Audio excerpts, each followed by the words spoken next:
You are listening to Radio Long Island City, recorded at our studios near Hell Gate, 9 kilometers north of the Harbor Hill Moraine.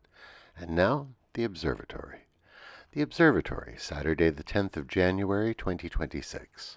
It is 20 days after the winter solstice. It is 69 days before the spring equinox. The sun rises today at 7:19 a.m.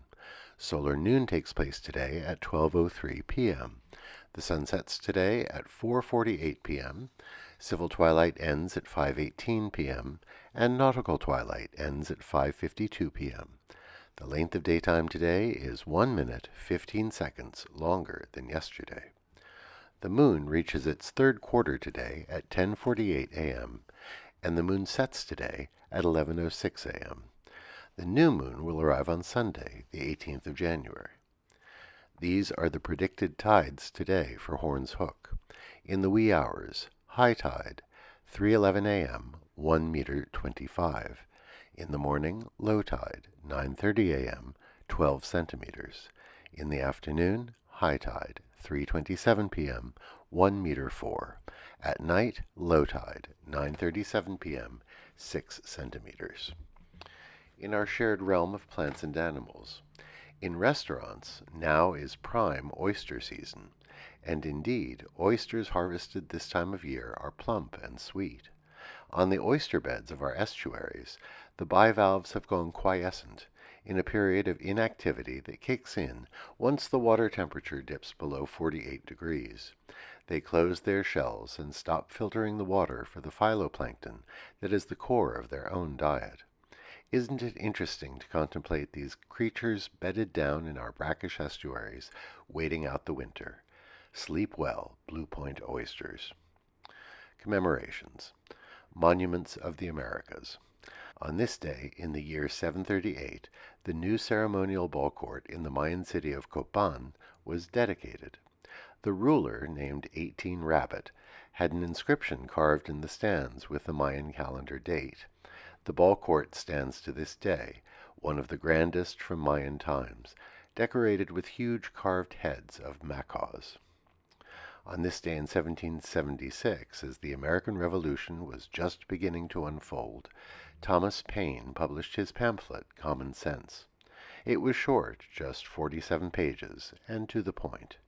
In it, he made a powerful case for American absolute independence from Great Britain and the creation of an egalitarian republic.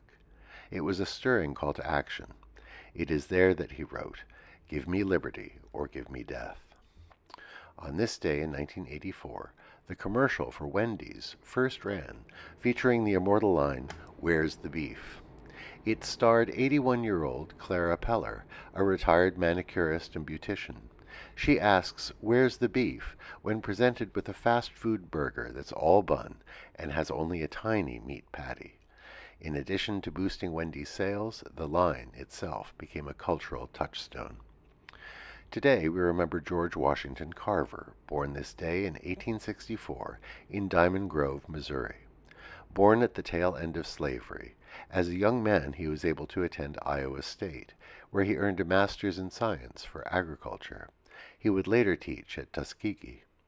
He distinguished himself as a scientist, working especially to promote crop rotation and the cultivation of peanuts and sweet potatoes as alternatives or companions to cotton.